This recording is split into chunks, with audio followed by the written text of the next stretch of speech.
지금 생각해보면은 부업은 부업일 때 완벽한 걸지도 모르겠어요. 스케줄에 아무리 치여 살아도 월급이 나오고 그 외에 부가 수익으로 월 200만 원 정도를 벌었으니까요. 말씀드린 대로 저는 퇴사를 했고 지금 그 부업이 전업이 됐지만 월 200만 원에서 250만 원 정도로 제자리 걸음을 하고 있어서 굉장히 불안해하고 있죠. 안녕하세요. 윤미란 세계입니다. 어, 이전에 올렸던 퇴사 3개월 차 현실 영상이 제 첫 만회 조회수 영상이 되었습니다. 감사드리고요. 그만큼 다들 퇴사에 대한 고민이 많으신 것 같아요. 원래는 퇴사 이유, 퇴사 현실 이 두 가지 영상만 다루려고 했는데 댓글에서 어떤 사업을 하는지 그리고 왜 그 사업을 했는지에 대한 질문들이 많으셔서 영상을 만들게 됐습니다. 퇴사 전에 어떤 부업을 했는지 알려드리기 전에 제가 좀 우려스러운 부분이 있어서 말씀을 드리면 이건 저의 방식이었던 거지 추천 영상이 절대 아닙니다. 저 역시 월 200만 원에 대한 순수익이 6개월 정도로 유지하고 있을 뿐이지 앞으로 또 어떻게 될지 모르잖아요. 그러니까 참고만 해주시면 될 것 같습니다. 저는 네이밍 전문으로 하는 카피라이팅 사업을 하고 있습니다. 쉽게 말씀드리면 가게나 회사의 이름을 지어드리고 그 외에 슬로건, 브랜드 스토리 등의 카피라이팅을 제작하는 일을 하고 있죠. 저는 부업과 전혀 관련이 없는 전공과 일을 했습니다. 패션을 전공했고 패션의 회사에서 7년차 일을 했으니까요. 그래서 많은 분들이 원래 하던 일과 관련이 없는 일을 어떻게 시작을 했냐라는 부분을 많이 궁금해 하시더라고요. 우선 저는 7년 동안 일을 하면서 똑같은 직무를 했었거든요. 그래서 프로세스가 똑같다 보니까 좀 다른 새로운 일을 하고 싶다라는 욕구가 있었고요.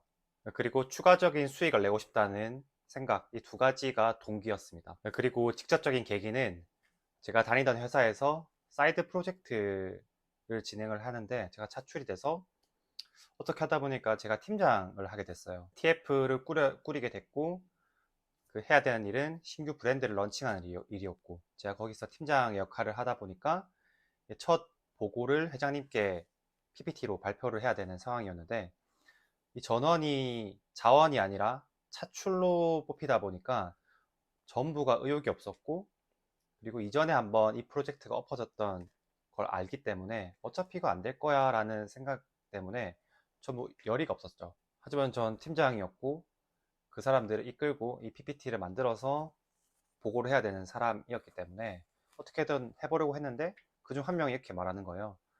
근데 이 PPT 크몽에다가 외주 맡기면 안 돼요? 라고 하더라고요. 크몽? 그게 뭐예요? 라고 물어봤었고 들어보니까 프리랜서 외주 사이트더라고요. 그래서 제가 생각하기에는 아니 어떻게 회사 일을 외주를 맡기자고 해? 라고 생각을 했었고 사실 들은 채도 안 했어요. 솔직히 이런 태도에 기분이 나빴지만 감정보다는 이 일 처리를 하는 게 중요하니까 어떻게 구슬려서 이제 잘 보고를 했죠. 그랬던 일이 있었는데 나중에 제가 그래서 크몽이 뭔데? 해서 이제 사이트를 들어가 봤고 다양한 카테고리가 있고 거기에 전문가라는 분들이 이제 금액을 받고 서비스를 진행하고 있더라고요. 그래서 흥미가 생기기 시작했고 전공 분야가 아니더라도 할 수 있다는 글들이 많아가지고 그럼 내가 할 수 있는 게 뭐가 있을까? 내가 뭘 좋아했고 잘할 수 있지? 라는 생각에 찾다 보니까 관심에 딱 들어왔던 게 네이밍 브랜딩 서비스더라고요.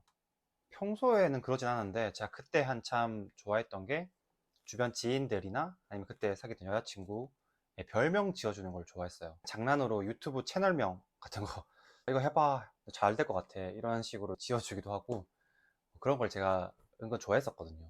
그리고 저한테 가장 매력적으로 다가왔던 건 돈이 들지 않는 사업이 존재한다 라는 걸 알게 됐죠. 네이밍이나 카피라이팅 같은 경우는 제가 구상을 해서 만들어 드리고 판매를 하는 형식이기 때문에 돈이 들지 않는다는 걸 알게 됐고 이 배경에는 무자본 창업이 그때 한참 많았어요. 자청님 같은 분들 요즘은 좀 이슈가 돼서 안타깝게 생각을 하지만 어쨌든 그때 당시에 돈이 들지 않는다라는 정보를 알게 됐고 이건 손해볼 게 없다 라고 생각을 해서 바로 진행을 했죠. 그때 서비스 등록하는 법 그리고 카피라이팅에 대한 책도 한 대여섯 권 읽으면서 공부를 하고 진행을 했었죠. 이때가 23년 1월이었어요. 처음에는 저가로 시작을 하고 포트폴리오를 만들어서 올려두고 그리고 불만족할 때 100% 환불을 해준다는 원칙을 세워서 진행을 했었죠. 신기하게도 수요가 있더라고요. 첫 주문 들어온 게 아직도 잊혀지지가 않아요. 너무 신기했고, 내가 이렇게 돈을 받아서 해도 돼? 라는 경험을 했던 적이 있었는데, 하지만 제가 이 돈을 받았으면 그에 상응하는 서비스를 줘야 되고, 그러다 보니까 내가 이 만족을 충족하지 못하면 어떡하지라는 무서운 마음이 처음엔 들었어요. 솔직히 이름 짓는 거 쉽게 생각했거든요. 근데 어렵더라고요. 무엇보다 주관적인 영역이고 감성이 많이 들어가는 영역이기 때문에 사람마다 보는 게 다르고, 무엇보다 이 사람이 만족을 하느냐가 중요한데, 아 이거 말고 다른 거요 라고 하게 되면 그 말이 맞는 거거든요, 사실. 타사 대부분이 시안을 3개에서 5개 정도를 주고 수정을 한 번 정도 하게 해주는데, 저는 생각을 바꿔서 시안을 더 많이 주자, 그렇게 해서 이 소비자가 더 많이 고를 수 있는 선택의 폭을 늘려주자 라고 생각해서 전 10개를 드리기 시작했고, 솔직히 10개보다 더 많이 줘요. 실제로는 20개 정도를 드리는데, 그렇게 만족도를 높이는 방향으로 진행을 했었죠.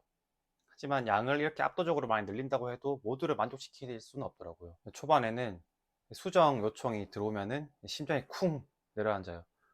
아, 그래. 내가 전문가도 아닌데 뭘 이런 걸 하고 있냐. 사람들한테 도움을 주는 게 맞냐, 이게 정말. 이런 생각들이 막 몰려와요. 하지만 또 바꿔서 생각해보면, 수정을 남들이 한 번, 두 번 해줘? 그러면 난 무제한으로 해주자. 내가 지금 좀 실력이 부족한 전문가가 아니면 무제한으로 수정해주자 라는 게 저의 전략이었죠. 즉, 이 전략은 제 시간만 갈아 넣으면 되겠더라고요. 시안의 양을 늘려줘. 그리고 수정은 제한 없이 해줘. 저 역시 수정에 대한 부담감을 낮추고, 수정이 당연한 거야 라고 생각하게 되고, 상대방도 이제 이거 좀 그런데 라고 마음에 안 드는 거를 선택할 수는 없잖아요. 그러니까 선택의 폭을 더 넓혀줄 수 있게 만족할 때까지 드린다라는 전략으로 취했죠. 그리고 이게 가능한 거는 어떤 상황이든 불만족한다는 말씀을 드리면 100% 환불한다 라는 조건이 있었기 때문이죠. 솔직히 저 10차 수정까지 해드리고 환불해 준 적도 몇 건 있거든요. 여튼 이렇게 하다 보니까 좋은 리뷰가 자연스럽게 쌓이게 되더라고요. 대부분 뭐 한두 줄인데 저 리뷰는 한 세네 줄 이상? 뭐 많게는 열 몇 줄 이렇게 달릴 때도 있고, 그래서 제가 조금 갈아 넣더라도 만족도를 높이는 방향으로 가는 부분을 선택했죠. 이렇게 할 수 있었던 거는 제가 수요가 감당이 안 될 때마다 가격을 높였기 때문이거든요. 제가 처음에는 저가라고 말씀을 드렸잖아요. 저가다 보니까 가격을 보고 의뢰를 해주시는 분들이 많았었고, 하지만 시안이 3개, 4개, 그리고 수정이 1회, 이렇다 보니까 만족도를 드리지 못하는 상황들이 많았었고, 수요는 많지만 환불건이 많아지고 할 바에는 가격을 높이고 그 가치를 높이자 라고 이제 생각했던 것들이 무제한 수정을 그때 생각하게 되고, 시안은 무조건 이틀 안에 발송, 수정도 이틀 안에 발송, 이렇게 제가 원칙을 세우게 되고, 시안 역시 10개 플러스 알파로 드리는 부분으로, 즉 가격을 올리면서 무조건 가치를 높이는 방식을 선택했어요. 어쨌든 이 가격을 보고 선택하는 거는 소비자의 마음이고, 저는 이 소비자들을 위해서 더 좋은 가치를 부여해서 가격을 높이는 전략을 선택을 했었어요. 물론 이렇게 가격을 높이니까 수요는 당연히 줄어들어요. 하지만 높인 가격이 있고 수요가 줄더라도 금액은 기존과 비슷하다든지 아니면 조금 높다든지 이렇게 되더라고요. 더 신기했던 거는 손님층이 많이 바뀌더라고요. 이전에는 쇼핑몰 이름들이 많았었는데, 요새는 뭐 회사 법인, 뭐 미국에 있는 어떤 회사에서 의뢰하는 경우도 많았고, 아니면 지자체, 이런 의뢰들이 생기면서 퀄리티를 높이는 부분이, 가격을 높이는 부분이 틀리진 않았구나 라는 생각을 저는 하게 됐었어요. 그래도 제 주력 손님들은 카페, 뷰티샵, 이렇게 오프라인이나 온라인에서 소상공인 분들이 많은데, 제가 요즘 신기한 거는 이제 내가 쓴 이름들이 전국에 어떻게 있을까를 이제 검색해서 제가 수집을 하거든요. 포트폴리오로 드렸던 것들이 실제로 사용을 하기 위해서 다 구매를 할 거 아니에요. 그래서 뭐 대구의 뷰티샵, 부산에 어디, 제주에 어디, 뭐 하남, 용인, 서울은 당연히 있고 이런 식으로 이제 전국에 있는 걸 보면서 좀 사업이라는 게 정말 신기하다. 실질적으로 상대방에 도움을 주는 일을 해서 돈을 벌 수 있구나 라는 생각은 들었어요. 여튼 저는 이렇게 이제 부업으로 진행했던 사업이 월 200에서 250만 원 정도의 순수익을 올리고 있고, 물론 이게 200만 원이 이제 유지가 되고 있는 게 6개월 정도 되고 있는데, 앞으로는 어떻게 될지도 몰라요. 수요는 이제 고객님들의 마음인 것이고, 제가 그 소비자들의 마음을 충족할 수 있는지가 중요한 것이기 때문에 불안하죠, 솔직히. 그리고 이런 댓글이 있더라고요. 챗 GPT가 있는데 카피라이팅 사업 선택한 이유가 무엇인가요? 라는 댓글이었는데, 제가 23년 1월에 시작을 해서 챗 GPT에 대한 존재가 없었고, 아마 5월인가? 6월쯤에 나왔던 걸로 알고 있는데, 그때 저도 그걸 써보면서, 와, 나 이거 사업할 수 있을까? 라는 생각을 하긴 했지만, 이 감정을 다루는 부분이기 때문에, 생각보다 좀 못 미친다. 라는 생각을 아직까지는 하고 있어요. 물론 이게 고도로 발전이 돼서 너무 좋은 이름이 딱 등장한다 이러면 저의 밥그릇이 줄어들겠지만은 지금까지는 괜찮다라고 생각은 하고 있어요. 여튼 말씀드린 대로 200만 원에서 250만 원 정도 저는 정체기를 겪고 있고, 많은 댓글에서 이제 조언을 주셨는데 이런 확장성에 대한 부분을 적극적으로 지금 운영하고 있습니다.